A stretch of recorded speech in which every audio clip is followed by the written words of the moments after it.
Miracles. Ginamit kami ang pangalan mo doon. Nakagawa kami ng milagro. Akala nila yun ang batayan. Kaya talagang ang batayan mo para ang tao ay maligtas at tanggapin ng Diyos at ni Kristo. Gawin mo ang ipinagagawa ng Diyos. Magandang araw po sa inyong lahat. Sir JR po ng Usap-Usap University. Mga ka-U3, welcome back. Tuloy na naman po kayo dito sa ating regular show. Para po sa ating mga baguhan, ang ating pong ginagawa dito sa U3, tayo po ay nanonood ng mga religious discussions, preachings, sermons, at iba pa. And for this particular one, ito po ay sinend sa atin via Facebook. Ito ay preaching ng isang ministro, kung di po ako nagkakamali, si Brother Arnel Tumanan ng INC. And wala po akong background dito po sa kanyang preaching. Yung context hindi ko rin po alam. Dito po sa youthing ating ginagawa, tayo po ay nanonood for the first time and we just give our honest reaction. Sa akin pong background sa pag-aanalisa, sa pag-iimay, ako po ay dating university debater mula po sa MSU IIT sa loob po ng 3 taon. Ako rin po ay nakapagdebate sa ABS-CBN News Channel, member ng isang international public speaking organization at representante ng Pilipinas sa isang komperensya na inorganisa ng Harvard University sa Amerika. Mga ka-U3, alam niyo po yan, hindi po ako member ng INC, isa lamang po akong hamak na video reactor. So as I will be watching this, posible po na parang nag-agree ako o nag-disagree ako. Pero sana po huwag po kayong magalit. We're just giving our genuine and honest reaction as we watch this video for the first time. If you like this kind of video, kung kayo po ay INC member, please click like para po marekomenda nyo ang video na ito sa iba pang mga YouTube viewers. So I think everybody now is ready. Let us watch this video for the first time. Sabayan niyo po ako. Let's go. Mga makuya, mga kaibigan, mga kapatid, at sa lahat ng aming mga kamalian na sa gabi ito ay nagtakbo sa paanyaya ng aming pagmamahal at Panginoon. Magandang gabi po sa inyong lahat. Masarap sa namin at sigayin namin. Salamat po una sa Diyos sa magkatinigan tayo ng ganitong pagkakataon upang sa dapat ito ay magkasama-sama po tayo mag-aral ng mga salita ng Diyos na nakasulat po sa Biblia na sinasapatalayanan mo ng Iglesia ni Cristo. Marahil ang iba po sa inyo ay nagtatanong kung ano ang Iglesia ni Cristo. At marahil nagtataka po ang iba, bakit ang Iglesia ni Cristo nagsasagawa po ng ganitong pagtitipon, nag-aakyaya ng maraming mga tao para makapakinig ng mga aral ng Diyos na ating buong itinataguyod at sinasampalagyanan.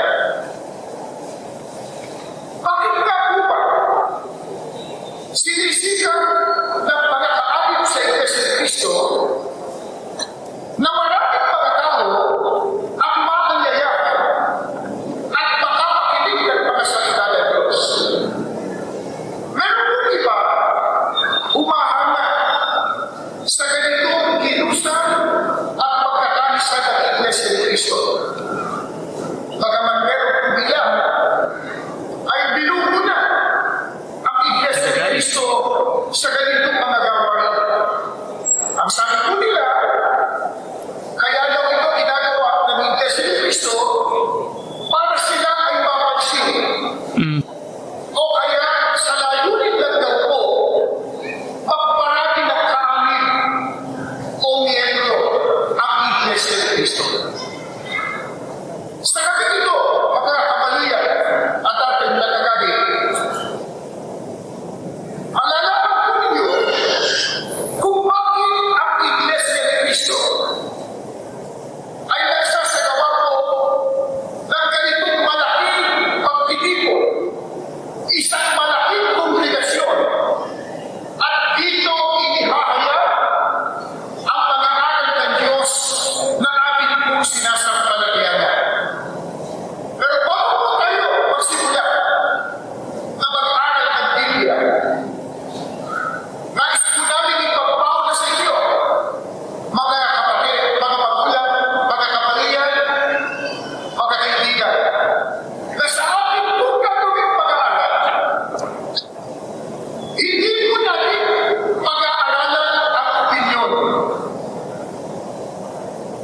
mas maganda yung opinion ninyo kaysa sa akin.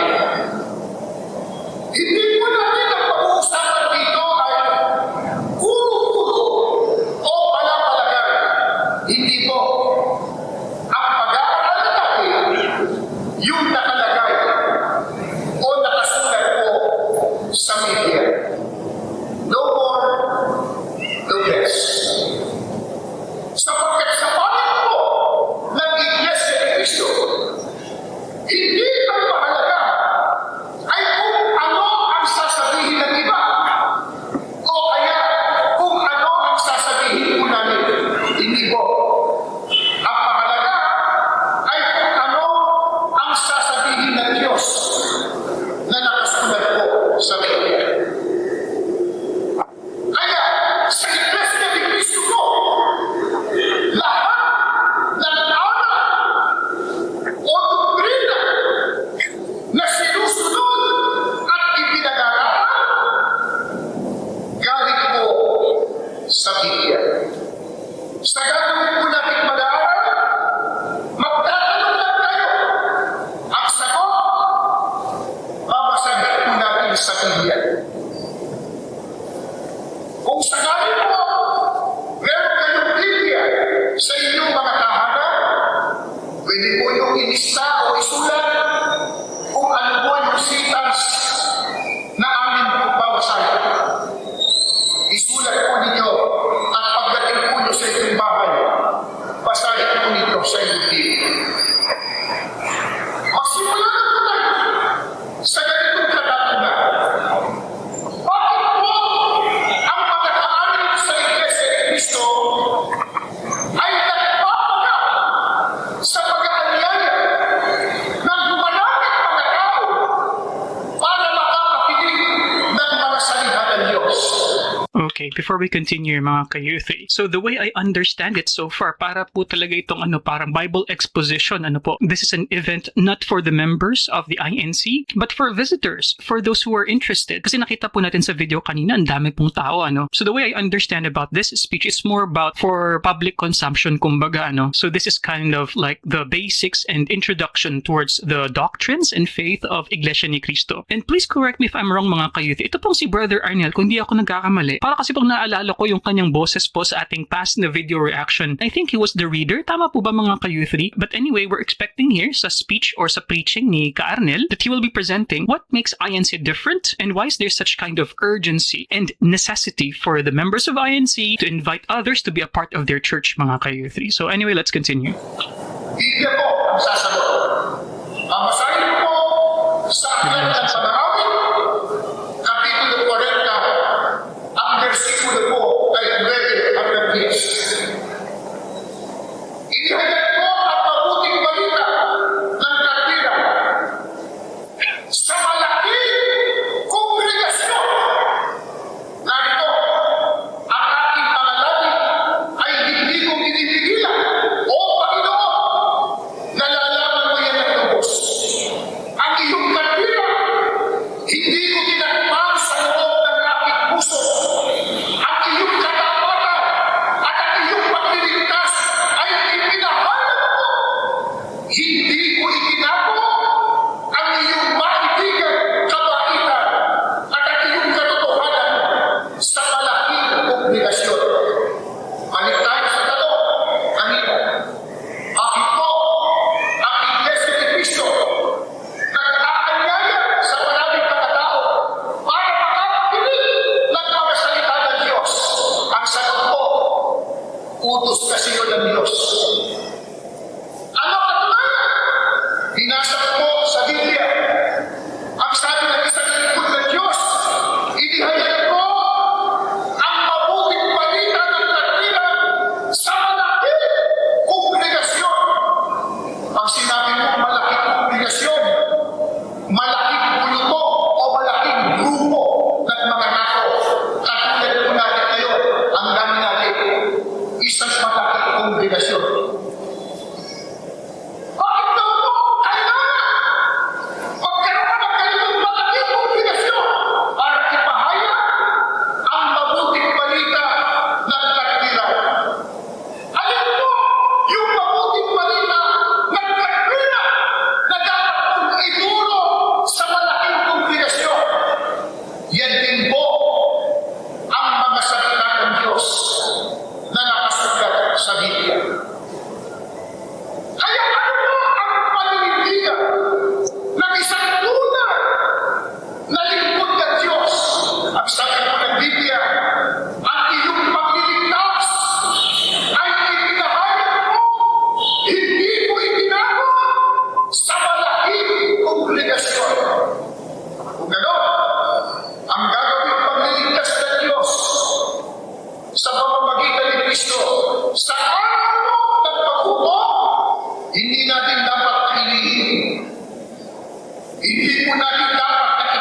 I-qualify muna natin kung salitang kaligtasan. Alin po yung kaligtasan tinutukoy dito? Hindi po yung maliligtas ka sa sakit, maliligtas ka sa disgrasya. Pero, yan po yung kaparusahan.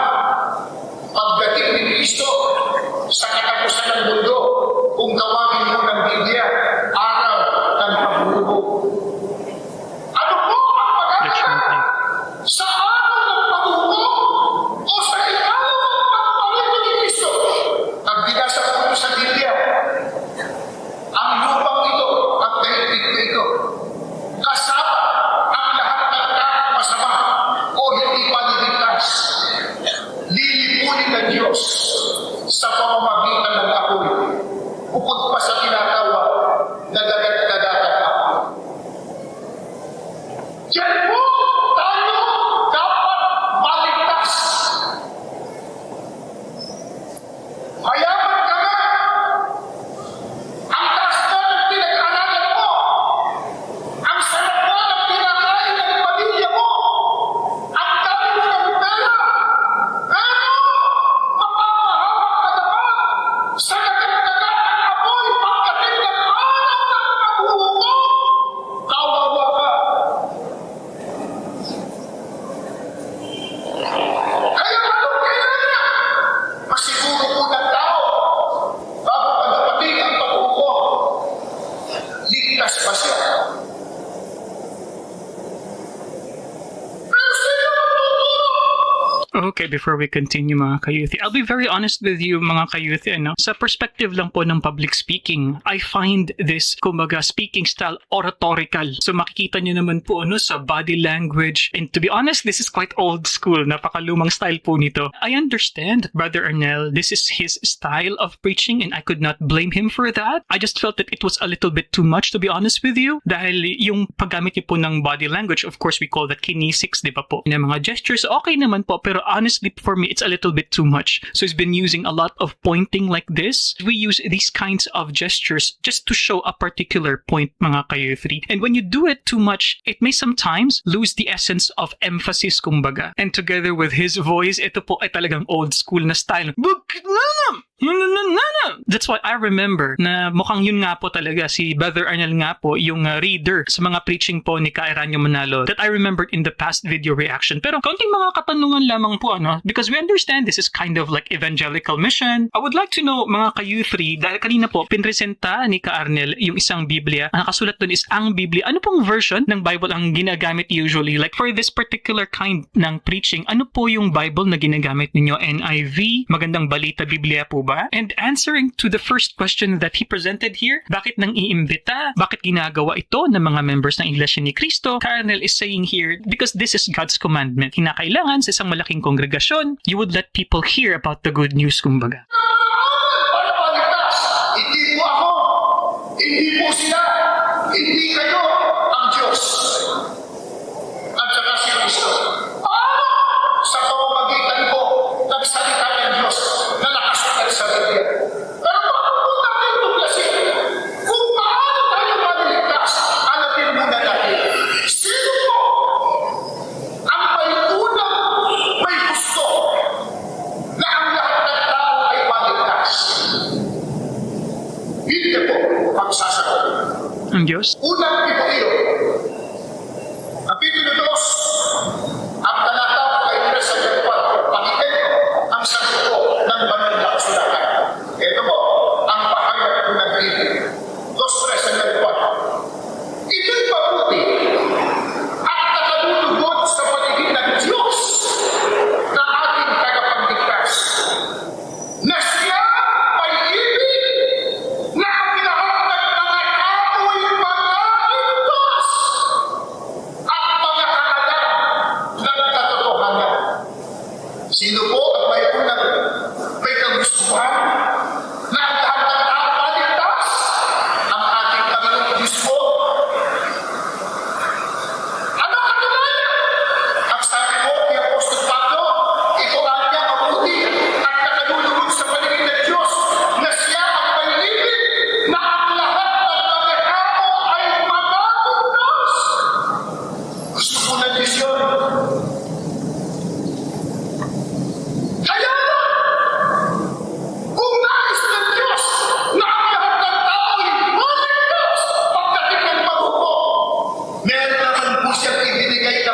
kondisyon.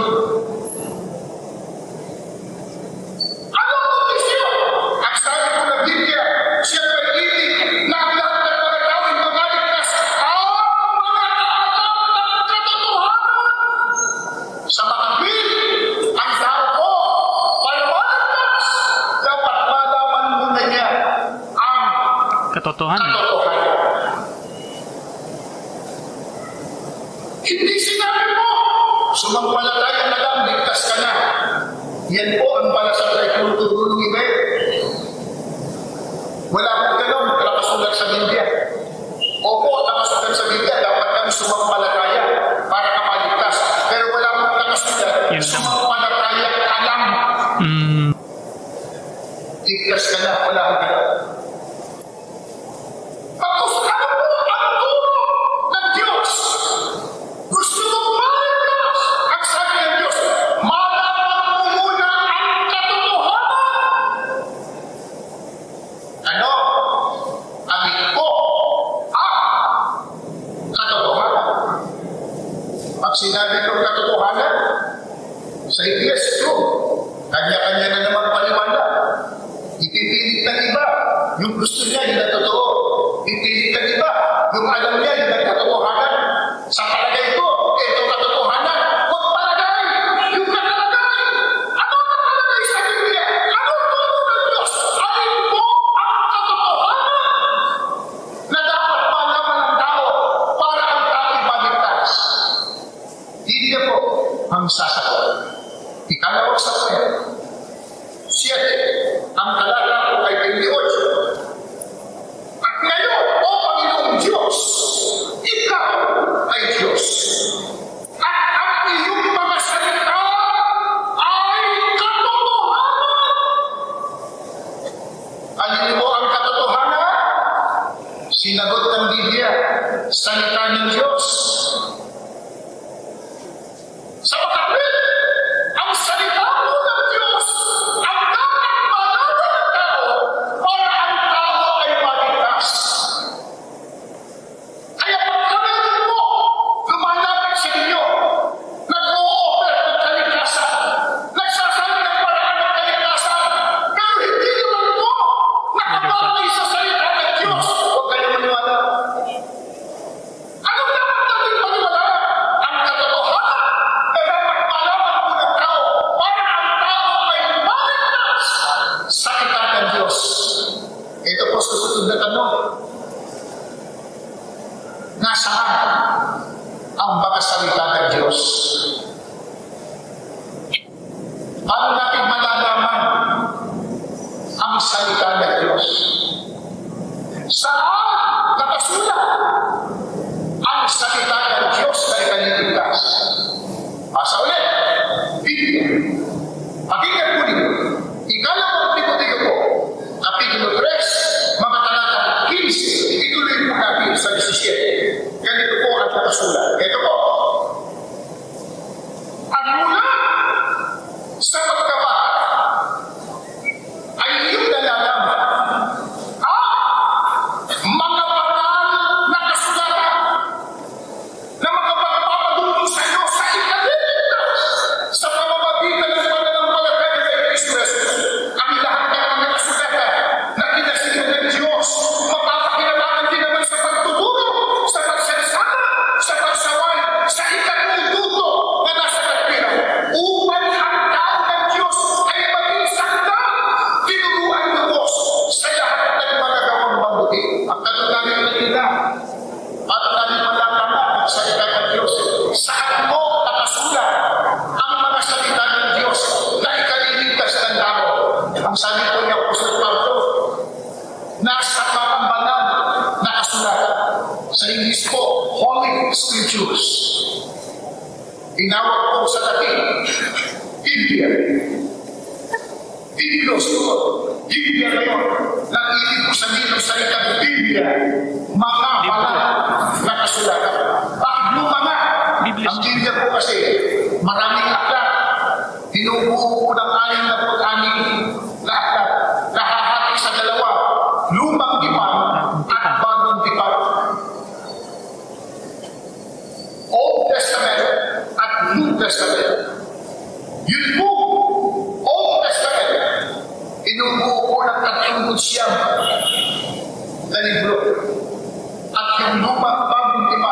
binubuo po ng 27 na aklat.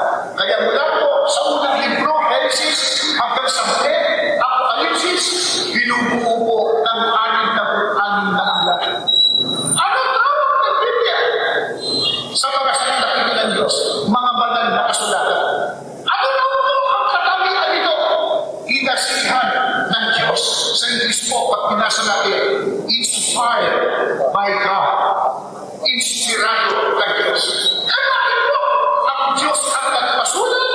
Siya ang pumili ng mga taong susulat at siya ang nagbantay at nag-ingat sa pagsulat ng kanyang mga salita. Ito pong kakasabi lang po ni Ka Arnel, guys, kasi may mga tao po na nagsasabi na ba't kami maniniwala sa Biblia, gawa lang din ng tao yan. Pero nagustuhan ko po yung sinabi niya dito that the Bible is kinasiyahan ng Diyos. It was inspired by God. Indeed, the Bible was written by people, but these people were inspired by God for them to write what should be written there. Obviously, the Bible could not just fall from heaven dahil yun ang gusto ng Diyos na mabasa natin, so it was made by our fellow human beings, kumbaga. And because this is a kind of evangelistic event po na ginagawa ng INC, so we are expecting, of course, that the topic here would be how can we be saved? And Ka Arnel is just simply saying here that you will attain salvation if you know the Word of God. And nagustuhan ko rin po yung kanila parang disclaimer ni Ka Arnel kanina na mga sinasabi rito ay hindi kuro-kuro, hindi mga palapalagay mga ka-youth.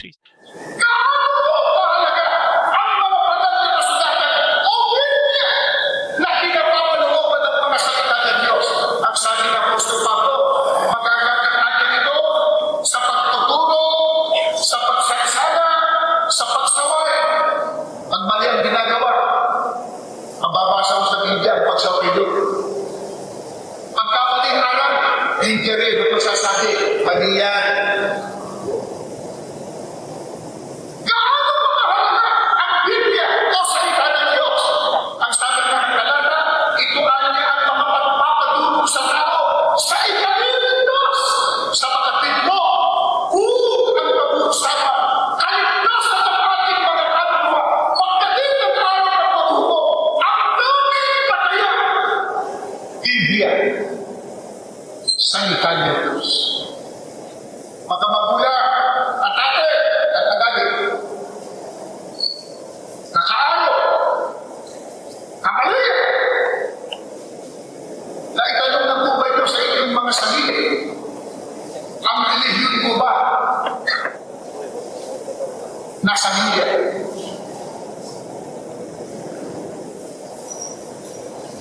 Ang pinaka-alilong ko bang iglesia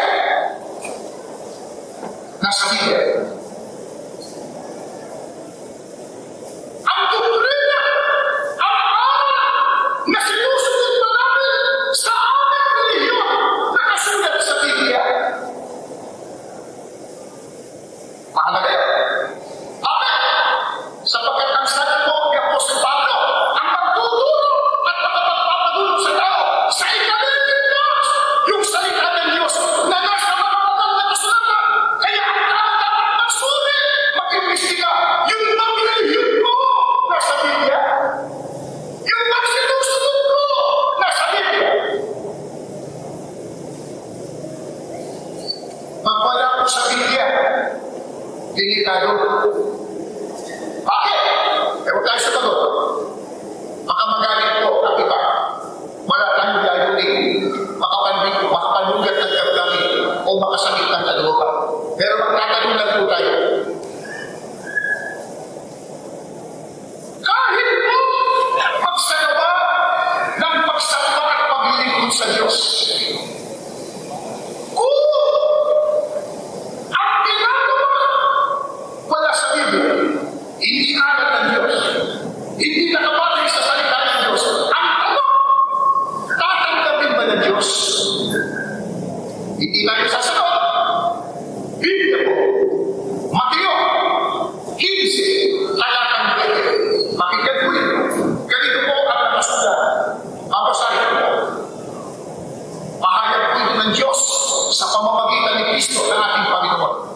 Katapoy, walang kamuluhan ang pagsamba nila sa akin na nagtuturo ng kanilang pinag-aaral ang mga utos ng mga tao.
nasa Biblia.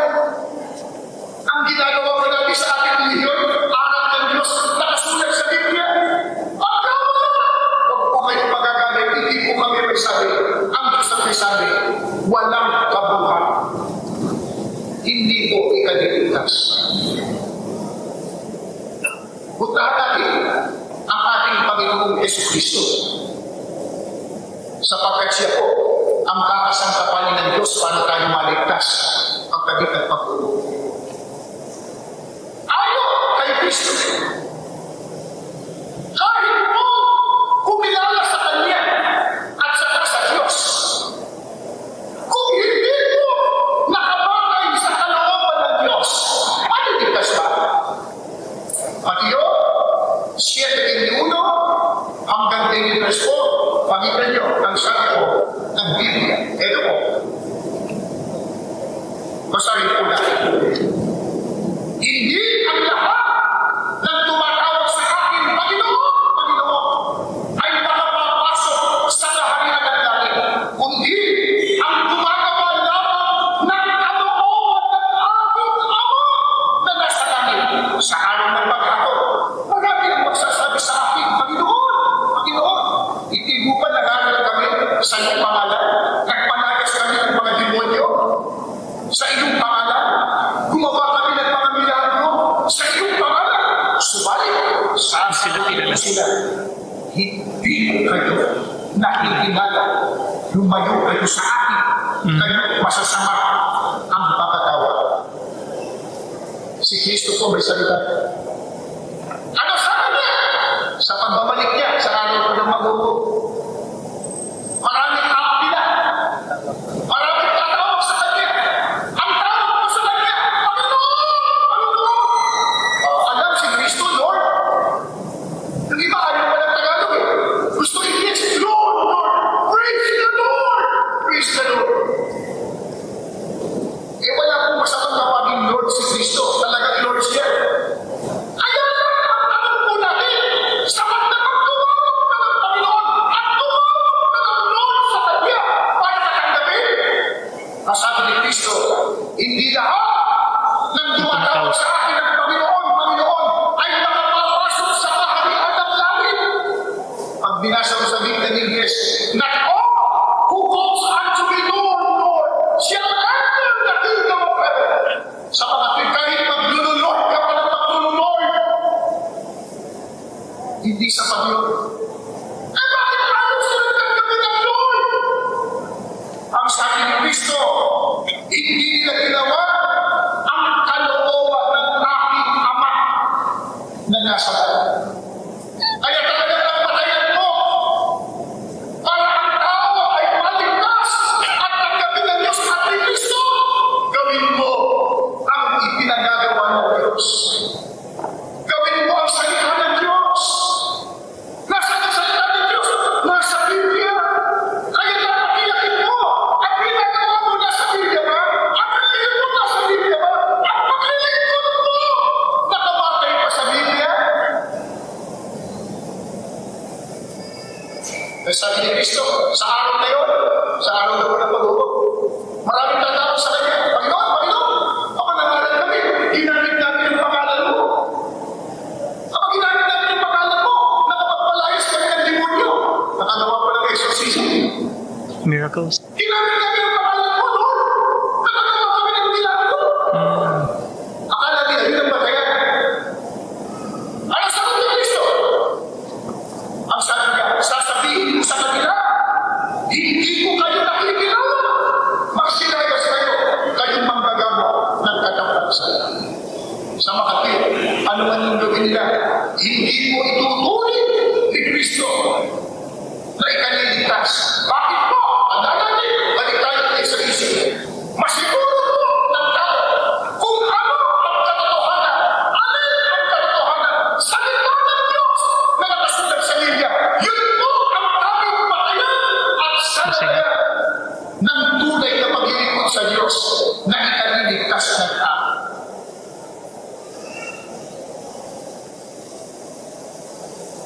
Sipitan po, wag po kayo panagalitan po. Ako na pala, lakit kakapanisibi, nagkakya, adaki, kya pinawal. Dito po ako nag-aaral sa Agdubali College.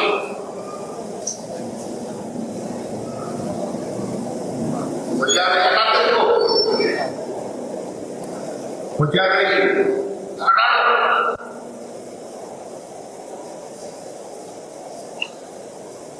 Sana nakikinig po kayo. So he was saying mga kayute, no, na kung saan yung venue nito, that's where he studied daw, no? So konting personal na story or background kumbaga. And mga kayute, we do that when we speak sa public for us to be relatable, of course. And lalo na ikaw mismo, that is your hometown o dyan ka nag-aral, nakaka-establish ka kumbaga ng magandang connection sa iyong mga listeners, mga kayute. Pero going back so far, like what I mentioned, so this is all about salvation and I think it's not really that complicated. Yung bottom line po dito is that everything that we should be doing, kahit na magtawag ka pa o hindi, that's not important. Kahit na magtawag ka pa sa pangalan ng Diyos, if what you believe in is not based on the Bible, on the Holy Scriptures, ang ginagawa mo, ang sinasabi mo is hindi ayon sa kagustuhan ng Ama, hindi ka maliligtas. Katulad nga nung sinabi kanina na sila nagtatawag, Lord, Panginoon, we did miracles. Nag-exorcise kami ng mga masamang espiritu sa iyong pangalan. But God did not recognize them. In fact, based on the Scriptures, God said na you have to stay away. Go away. I don't know you. So far at this point, I'm expecting more like a debunking, kumbaga, ano? Kasi the reality, of course, in this country, mga kayuthi, ang kumbaga dominating pa rin talaga na reliyon ay ang Romano-Katoliko. So in a way, I'm expecting that there will be a kind of debunking na mangyayari, a little bit of a criticism, papuna sa mga practices ng Roman Catholic Church and other religions for sure. And later on, I'm expecting what makes Iglesia ni Cristo unique and why they believe that their religion is the true religion, the true church, kumbaga, mga kayuthi. Kung ang matayo po, salita ng Diyos na nakasulat sa Biblia, dapat ang liyon nasa Biblia. Halimbawa, Iglesia Katolika, Apostolika Romana, nasa Biblia. Wala. Ang lapit po natin dito, pwede patanong tanong po natin, kahit po, sa kahilingan natin pare, sabihin natin, sa Biblia na hawak ko ninyo, mababasa pa na huli ko. Pag sinabi niya, oo naman, anong talaga? Wala. Kahit anong version, kahit anong prediction. Kami. Protestante! Nasa din diba? Pag sinabi ng Protestante, oo, anong talaga? Baptista! Nasa Biblia. Metodista! Nasa Biblia. Mormons! Nasa Biblia. Sabatista! Nasa Biblia ba? Paano malalaman mo naman? Pwede may maliligtas ko! Yung mismo religion, wala sa Biblia. Ang sabi ni Cristo, marami ang tatawag sa atin ng Panginoon, Panginoon! Pero sasabihin ko, hindi ko kayo kilala! Manggagawa kayo ng katapasalan. Bakit po? Hindi niyo sinunod ang kalooban ng aking Ama na nasa langit. Ang kalooban ng Ama nakasulat po sa Biblia.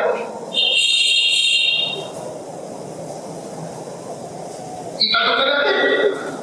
Si Kristo muna talunan natin. Siya tagapagligtas eh. Panginoong Jesus, ikaw ang tagapagligtas. Paano ba ako maliligtas? Ano ba ang utos mo? Ano ba ang ginagawa mo para maligtas ako? Sumagot si Kristo.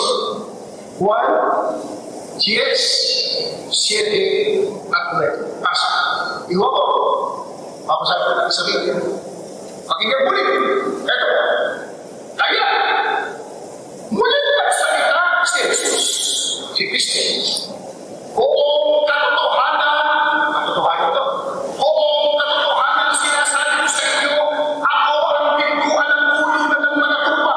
Ako ang pintuan. Ang sino mang taong pumasok sa loob ng kawan sa pamamagitan ko ay maliligtas. Paano tayo maliligtas? Ayon sa tagapagligtas na si Kristo, sabi, buong katotohanan ang sinasabi mo, ako pintuan ng mga tupa, sino mang tamang pumasok sa loob ng kawan sa pamamagitan ko, maliligtas. Siya po may sabi, hindi tayo. Kaya gusto mo maligtas, sumunod ka sa itinagagawa ng tagapagligtas. Hindi ka sasampalatayanan, may gagawin ka, pumasok ka, pag pumasok ka, makakarating ka sa loob ng kawon, para ikaw ay maligtas. Ang muli, atin ang kawan na dapat natin pasukan para tayo maligtas.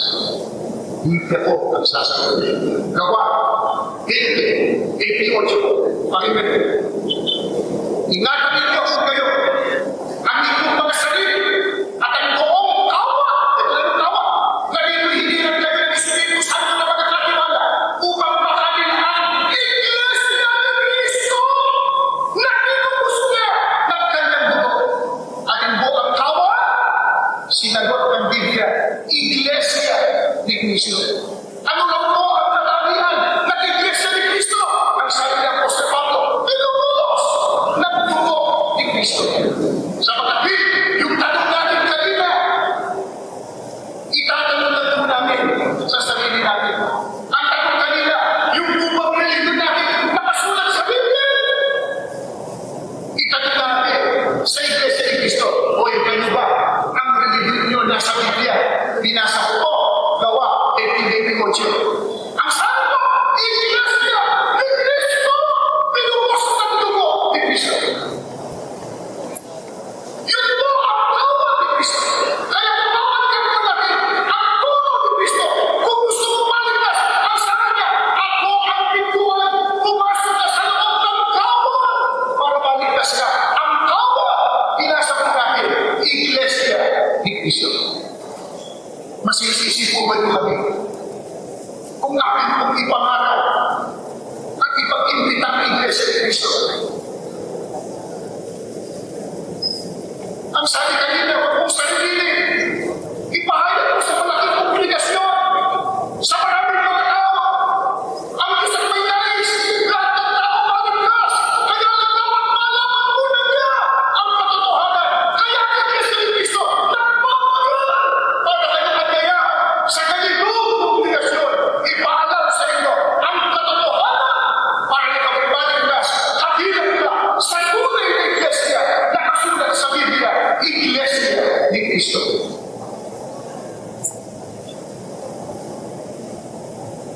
Diyan ang lalaban ninyo yan, hindi na nilalaban. Baka ikagulo iba.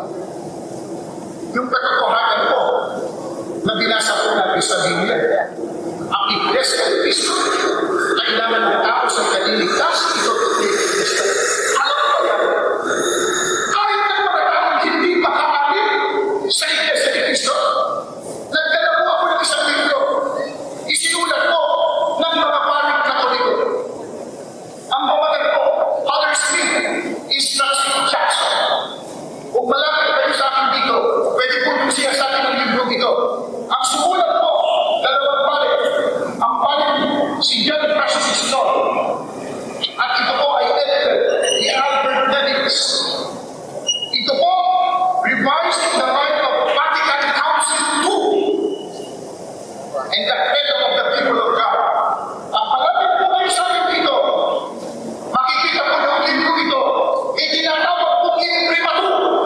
Imprimatur. At saka po, Hidden Star. Pagka ang libro mo, kabalayan, kabalayan. Pagka ang libro mo, mayroong imprimatur o Hidden Star, garantisado, aklat Katoliko. Ang imprimatur, karapatan sa pagpapalipat, wala daw pwedeng pumigil. Katulad din ng Hidden Star, ng no obstacle. Ang hindi sabihin, natin po kasi yun eh. Pamasahin ko po ang isinulat ng mga pari sa kanilang libro. Ito po sa pahina, si Salve. The Church of Christ today must be in nature, in power, in vision, while it was when it served men to the 12 apostles. It is to this church that all are obliged to belong in order to be saved. Those people who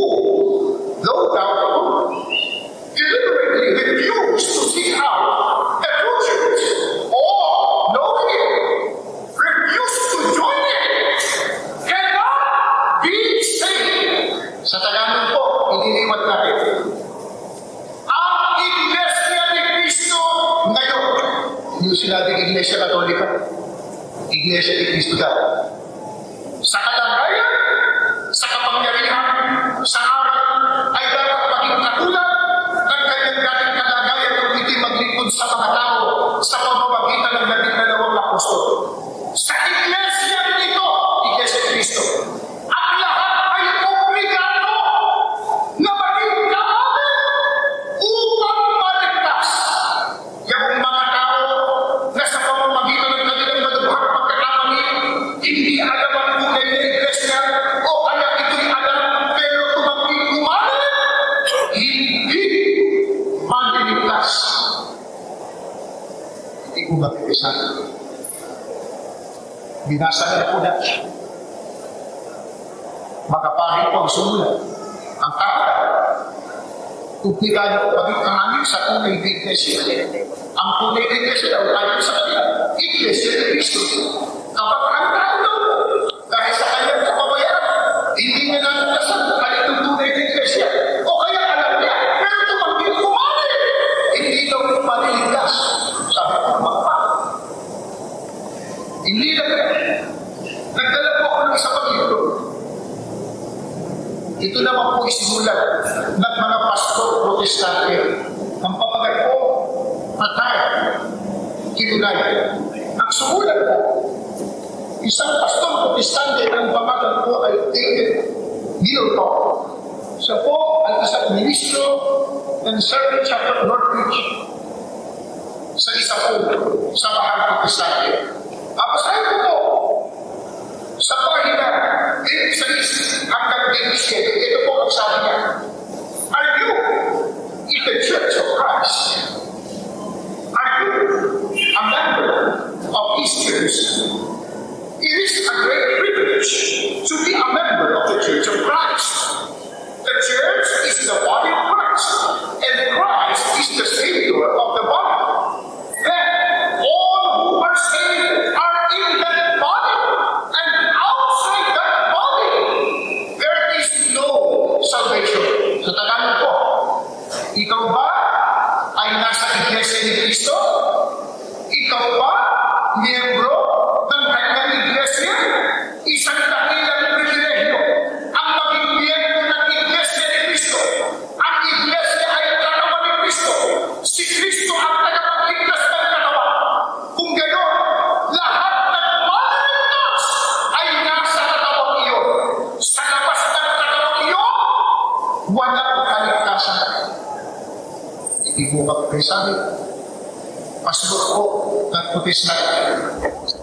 Pero pag masabihin ko ng iba, Gusto ko lang po i-mention, ito pong Acts 20:28, very tricky po yan eh. Kasi I understand that the version, and I'm guessing probably this is from the Lamza version, that it is Church of Christ that was mentioned here. But if you check it mga ka-U3, sa original Greek ang tawag dyan, koine or koine Greek, Acts 20:28 would actually mention not Church of Christ, but Church of God. Although in the context, it talks about the Church of Jesus Christ, referring to Him, to Jesus Christ as God, recognizing His divinity, kumbaga. Interesting, if you look at it, kumbaga, na hermeneutical way sa pag-interpret natin ng mga teksto, the INC would interpret Jesus Christ as not being divine, as not being God, and this makes their perspective a little bit different from other, kumbaga, na contemporary Christianity. Dahil in most Christian religions, the belief is Jesus Christ has some kind of deity in Him. For others, truly God. For others, part God. But the divinity of Jesus Christ has always been there for most contemporary Christian religions and sects and denomination. But going back to what Brother Arnel is saying here, nagustuhan ko yung mga sinasabi niya patungkol sa idea nga ng kawan. Pag sinasabing kawan, so that's Iglesia ni Cristo. According to him, yung kawan is Iglesia ni Cristo, and the Iglesia is considered as the body. And I may have missed it, but I think what he said was the head is Jesus Christ, mga kayuthi, and there's no salvation outside the body, outside the Iglesia, which of course tells us the exclusivity ng salvation within the members of Iglesia ni Cristo. Looking at the church history, this was founded by Ka Felix Manalo in 1914. I would like to to know ano po yung perspective nila on those souls that existed prior to 1914 and after the establishment centuries after the first early church. So ano po ang estado nun, mga ka-U3? So can we consider then, because still that time, wala pang Iglesia ni Cristo na church na nagmula sa Pilipinas, so can we assume that those people were also not saved or they were still saved by the grace of God even though they were not members of Iglesia ni Cristo? And because this church, while they number in millions now, of course in the Philippines, still this is considered as a minority religion in this country, which again tells us, at least in my understanding, na hindi ganun karami ang maliligtas, especially here in the country sa Pilipinas na kung saan members of Roman Catholic Church, mga ka-U3. Isinulat man ng pare at saka ng pastor protestante at kung tinatanggap. Pwede ko, hindi dahil sa isinulat nila, kaya po natin tinatanggap. Nakakapag po, yung isinulat nila, yun ang nakasulat sa Biblia. Kaya una kong binasa sa inyo yung Biblia. Paano tayo maliligtas? Alaman mo yung katotohanan. Alin yung katotohanan? Salita ng Diyos. Ano ang salita ng Diyos sa Kristo? Sabi ni Kristo, ako ang buwan. Pumasok ka sa loob ng kawan. Maliligtas ka. Ang kawan, ang sabi ng Biblia, Iglesia ni Kristo. Ano? Pagka ang tao po, aanib ka sa Iglesia ni Kristo. Natubos ka ng dugo ni Kristo sa pagkakit Guaranteed ba na save? Yung Iglesia ni Kristo, tinubos ka ng dugo ni Kristo. Pagka ikaw ay natubos ng dugo ni Kristo, tatanggapin na ba yung pagsama mo? Tatanggapin na ba yung paglilingkod mo? Sapagkat kanina may binasa mo tayo, sabi ni Kristo. Walang kautuhan yung pagsama niyo sa akin. Ang sabi niya, hindi ko kayo pinala. Pero pagka ikaw, kaanib ka sa tunay na iglesia na tinubos ng dugo ni Kristo. Tatanggapin na ba ang pagsama at paglilingkod mo? Hebreo 9 po, ang talata ay 14. Pakinggan po dito. Ganito po ang nakasulat po sa Biblia. Tingin po dito. 9, talata ng 14. Gaano pa kaya ang dugo ni Kristo na sa pamamagitan ng pananaghang Espiritu ay inihandog sa Diyos ang kanyang sarili na walang kapintasan upang malinis ang ating buhi mula sa gawain na hamon sa kamatayan. Sa gayon, ito na, sa gayon, makapaglilingkod tayo sa buhay na Diyos. Pag natubos ka ng dugo ni Kristo, sa pagkakaanib ka sa tunay na iglesia, tatanggapin ka na ba sa paglilingkod at pagsamba mo? Opo. Ano ka na yan? Ang sabi ko ng Biblia, gaano pa kanya ang dugo ni Kristo? Pag nalinis ka na, napatawad ka na, makapaglilingkod ka na sa tunay na Diyos. Mga magulang, pagkakaibigan, mga kababayan, ayaw ko magyo ng aking pag-iingulit ang dating ng Diyos. Hindi ba ang sakit naman sa bibig? Ang sakit sa kalokohan?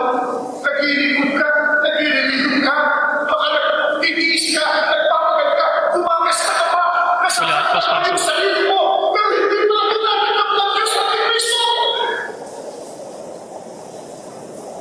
Kaya tinuturo ang bilang para gusto mo tanggapin ng Diyos yung sakripisyo mo. Tanggapin ng Diyos yung paglilingkod mo. Dapat patubos ka ng dugo ni Kristo. Ang tinubos, yung iglesia na tinayo niya, iglesia ni Kristo. At hindi sa lahat, magkakaroon ng pangakong kaligtasan. Kaya dahil sa gusto ng Diyos, na lahat ng ating maligtas, ay alam dapat makaalam mo ng katotohanan. Ano ang puro ni Kristo? Sa lahat po ng tao na gusto maligtas at gusto tanggapin ng Diyos at kanilang paglilingkod. Pakinggan po ninyo ang babasahin ko. Ganito po ang nakasulat sa Lucas 13:23. Ituloy natin ang 25. At may isang nagsabi sa kanya, Panginoon, kakaumpi ba ka ang maliligtas? May nagtanong kay Kristo nung nandito pa siya sa lupa. Panginoon, ilan ba maliligtas? O konti lang ba ang maliligtas? Alam mo sa ni Kristo? Ito. At sinabi niya sa kanila, magpilit kayong magsipasok sa pintuang makipot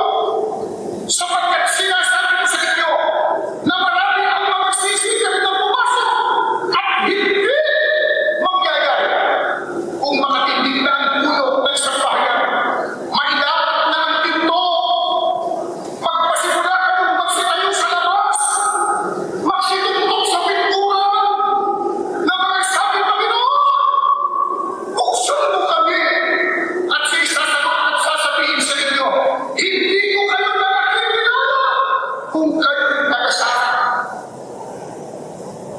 Dahil nais ng Diyos at ni Kristo na ang lahat po ng taong maligtas. Ano po ang utos? Ano? Imbitasyon ni Kristo sa lahat ng gustong maligtas. Ang sabi niya, magpili kayong pumasok sa makikita na pintuan.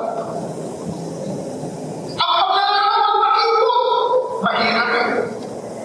Sa ibang talata ng Biblia, yung malubog na pintuan, malapad na naman, Kapahamakan. sa kapahamakan. Marami ang dumadaan doon.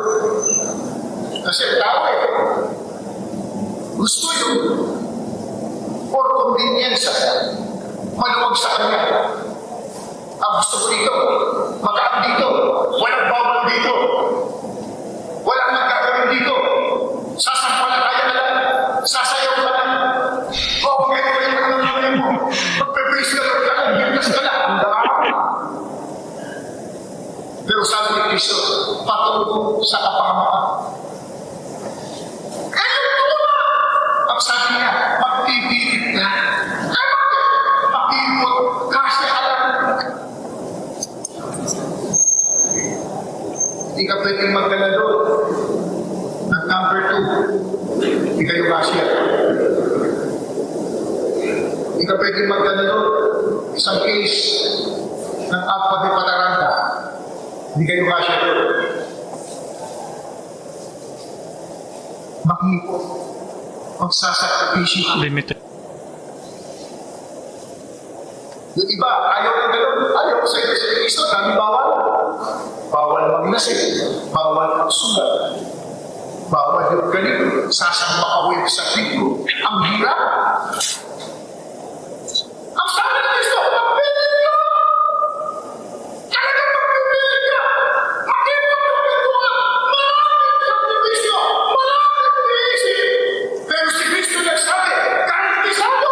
Yan ang lahat patungo sa kaligtasan. Kaya gusto mo maligtas! Pagpipili ka. Mahirap hindi ka pa makakalip Nakinig ka lang ngayong gabi, pag uwi mo, galit na nanay mo. Pwede ka nakinig sa iglesia. Pagkagalit na asawa mo, pwede ka pumunta sa iglesia ni Kristo. Sige ka! Magagalit sa'yo! Wala ka naman ginagawa masama! Bakit ka? Sabi ni Kristo, mag-ibon! Magtitiis ka talaga! Magbibilit ka! May hahatog sa'yo! May uusik sa'yo! Baka may magalit sa'yo! Pero si Kristo nagsabi, magbibilit ka! Kung gusto mong maligtas.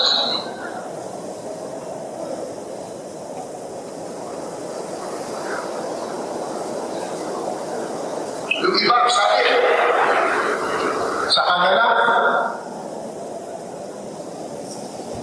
sabi yung bata pa naman po ako ang matanda na ako. Kumbaga mga ka-youth, saka na pag buzzer beater, maybe at the point of death, which is fairly quite common actually, no, sa iba, na doon na sila kumbaga hihingi ng tulong sa Diyos kapag na-feel nila na, yun na, malapit na ang kanilang kamatayan. Although that brings the question mga ka-youth, sa perspective po ba ng Iglesia ni Cristo, let's pretend, na terminal na, nasa hospital na, malapit ng mamatay, naghihingalo na, can a ministro, for example, or elder of the church, can this person just confess, that I'm a member now of Iglesia ni Cristo, I really believe in the doctrines of INC, and then that person dies, would he be saved mga ka-U3? Pwede po bang ganon? Buzzer beater salvation mga ka-U3? At this particular point, of course, as mentioned, so nagdebunk na nga po si Carnel, pero if you notice, it's not that direct, hindi ganun ka-agresibo, but of course, the way or the manner of him talking, yung tone niya, yung kanyang emphasis, makikita natin yung passion ni Carnel as he is, kumbaga, giving this evangelistic speech. And dahil nga na-mention ko kanina yung pagiging exclusive ng salvation within INC, so yun nga, yung daang makipot. And I like how Brother Arnel is mentioning here sa idea ng pagiging makipot, it means na kinakailangan mong gumawa ng mga sakripisyo. Maraming bawal. So na-mention nga ni Arnel, bawal ang paglalasing, bawal ang pagsusugal. You have to go to church, I think, once every week. Tama po ba? I'm guessing also the other po ng mga bisyo, bawal din po siguro, which includes paninigarilyo. Drugs, obviously. But going back, I think so far, it's very clear, no? May tanong, how important, and then there's an answer. More like a question and answer form. Nung latingan namin ng matanda, sabi naman niya, matanda na ako, yung bata na lang. Pero, itanong natin sa Biblia, dapat po ba natin ipagpaliban ang paanyayang ito ng Diyos at ng Kristo para sa ating kaligtasan? Dapat po ba natin itong isang tabi at saka na lang magpatumpik-tumpik ka? Huwag na muna. Ganun ba ang dapat maging aktwasyon? Ano po ang panawagan ng Diyos sa lahat ng tao na gustong maligtas pagdating ng paghuho? Ulit talatala mo sa Biblia na babasahin ko para sa inyo. Nakasulat po, ikalawang Korinto, sa 1 hanggang 2. Pakinggan niyo. Ito po. Yabang kami nakakatulong sa gawain ng Diyos, ipinamamanhid namin sa inyo na huwag niyong sayangin ang pagkakataong ibinibigay sa atin ng Diyos, sapagkat sinasabi niya, sa kaukulang panahon, pinakinggan kita, sa araw ng pagliligtas, sinagluluhan kita. Tignan ninyo, ngayon na ang panahon na narapat, ngayon ang araw ng pagliligtas. Dapat kung ba natin isang natin ang panawagan ng Diyos alang-alang sa ating kaligtasan? Itihon. Bakit? Sapagkat ang sabi ng Panginoon Diyos, huwag niyong sayangin ang pagkakataong ibinibigay sa atin. Itong gabi ito, mga kaibigan, katatag-tatagin, kapanayan, ang gabi ito, pagkakataong ibinibigay ng Diyos. Huwag mong sayangin ang buhay ng talubo. Hindi natin alam, baka mamaya, baka bukas, abutan tayo ng kamatayan. Paano kung abutan ka ng kamatayan? Hindi ka ligtas. Pagbabalik ni Kristo, kasama ang bigana kung saan nagkagatan ako. Kaya may pagkakataon ka pa, buhay ka pa, at hindi sa lahat. Wala pa si Kristo, wala pang paghuho. Kaya ang sabi ng mga apostol, huwag mong sayangin ang pagkakataon na ibinibigay sa iyo. Ang sabi ko ng Biblia, ngayon ang panahon na narapat, ngayon ang araw ng kaligtasan. Hindi sa halaga, ngayon na buhay ka pa, at ngayon na hindi pa dumarating ang araw ng paghuho. Opo, marami tayong pinagkakabalahan. Mahirap ang buhay. Marami sa atin, marami tayo. Isang kahit isang lugar. Naghahanap ng pangakain para sa pamilya. Naghahanap ng kustos ng pag-aaral at pangalaga. Naghahanap ng masisilugang bahay. Lalo na kung wala namang magandang bahay. Lahat yan kailangan po natin. Pero mga magulang at mga anak, ang pinakamahalaga, yung pagpapalik ni Kristo ay ligtas ka. Yung kahit mahirap ang buhay mo, tinatanggap ng Diyos at ni Kristo ang maglilingkod mo. Tinatanggap ang pagtama mo. Yung pag sinabi mo, Diyos ko, maawa ka, tulungan mo ko. Pakikigay ka ng Diyos, sapagkat nasa loob ka ng kanyang muling ligtas. Ang higit sa lahat, ligtas ka pagdating ng pagbulo. Halina kayo, mga kababayan, mga kaibigan, mga magulang. Ang gabi ito, ibigay ng Diyos sa inyo para lalo kayo magsulit. Para lalo kayo ano itong Iglesia ni Cristo. Hindi po namin sinasabi ng Iglesia ni Cristo kayo mga. Hindi ako. Pero maawa ng Diyos naman. Tulungan mo po lahat ng mga nakapagaling. Magpatuloy sa magsusulit. At maawa po ang Diyos. Buksan ang isip at puso nila para yakapin ang iyong katotohanan. Magkasama-sama kami sa tunay na Iglesia. Sa Iglesia ni Cristo na malaligtas pagdating ng paghuho. Mga kapatid, nakaalit na sa Iglesia ni Cristo sa pamumuno ng mga pagkakulit. Marami sa inyo, humilang na ng mahabang panahon sa paglilingkod sa Diyos sa loob ng Iglesia. Marami na kayong puhunan. Marami na kayong sakripisyo. Mga kapatid, konting panahon na lang. Huwag kayong bibigay. Huwag kayong magpaya. Mamalay kayo sa paglilingkod. Magpatuloy kayo sa kasimulahan ng pagka-Iglesia ni Cristo. Hindi sayang ang ating mga pagpapagal. Pagpabalik ni Cristo, magbaba na tayo ng buhay na walang hanggan.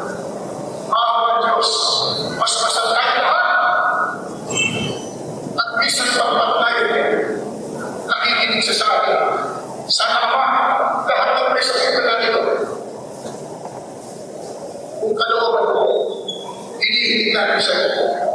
Gumawa ka ng kababalatan. Magpagaling ka sa lahat ng kababalatan. Lahat ng narito na may bitbit na problema, gaano ang kanilang ama, tulungan mo ko. At higit sa lahat, ang liwanag ng iyong katotohanan, itatakbo sa isipan nila. Hanapin ang Espiritu Santo, magsama-sama kami sa loob ng Iglesia ni Cristo, maglilingkod sa iyo at magmamahal ng iyong mga pangako. Paspasan tayo ng Diyos, magandang gabi po sa inyong lahat. Tumayo kayo, magpapasalamat tayo sa iyo. Okay, mga ka-youthy, so dyan po nagtatapos ang ating video reaction ngayon. Ayan, so it is very direct, straightforward, easy to follow, mga ka-youthy. And we are thankful, of course, na nagsend po nito sa Facebook na ito nga ay preaching ni Ka Arnel Tumanan. Kung di po nagkakamali, siya po yung tagabasa, ni Ka Eranio Manalo, dahil nga po in the past video reaction, talaga natunugan ko, pare-pareho po talaga na tono, yung emphasis especially, no, kapag nagbabasa po siya na, you know, like that. So I like that passion, of course. It was clear at the very beginning, why are the members of Iglesia ni Cristo doing this kind of evangelism events? And because this is a commandment of God, and in this speech, of course, sinasabi ng kapatiran ng Iglesia ni Cristo na sila yung kawan. And ang salvation, wala nang iba, it should be inside the body. Ang body po is Iglesia ni Cristo. At ang ulo ay si Cristo. But as mentioned, mga ka-youth3, with their interpretation, the perspective is the actual name is Church of Christ, but a lot of the other versions of the Bible, mga ka-youth3, actually say the other names. For example, Churches of Christ, Assemblies of God, Church of God, Churches of God. In fact, as mentioned, you know, yung Acts 20:28, if I'm not mistaken, yung Koine Greek na translation noon actually would translate Church of God, although in that context, it was the Church of Christ who is perceived to be God, which is reflective of Christ's divinity. Kumbaga, nawala po sa doktrina ng Iglesia ni Cristo. At least as far as I know, si Jesus Christ po ay hindi Diyos. As with others din po ng mga sects and denomination na narinig natin, so this is a bit similar. Of course, there's a sense of urgency. And I like the emphasis na kahit ano pa yung kabutihan, ano pa yung pagtawag mo sa Diyos, kapag hindi ka nasa loob ng kawan, ay hindi ka din pakikinggan ng Diyos. Which in a way begs me the question, how about mga ka-youth natin na INC? What is your perspective as to the kindness, for example, the charity, the goodness done by other religious people coming from different na mga religion outside INC? Can we safely assume then na kumbaga all for naught, ibig sabihin wala pong value yun sa mata ng Diyos dahil ang kanilang kabutihan na ginagawa, pagtulong sa kapwa-tao ay hindi po under sa religion ng INC? Please comment below, mga ka-youth, what do you guys think about that? But of course, I hope you enjoyed the ating video reaction, and if you like these kinds of contents, you already know what to do. You can watch that video over there, playlist over here, subscribe kung hindi ka pa subscribe, and I'll see you guys next time. Peace! Bye-bye!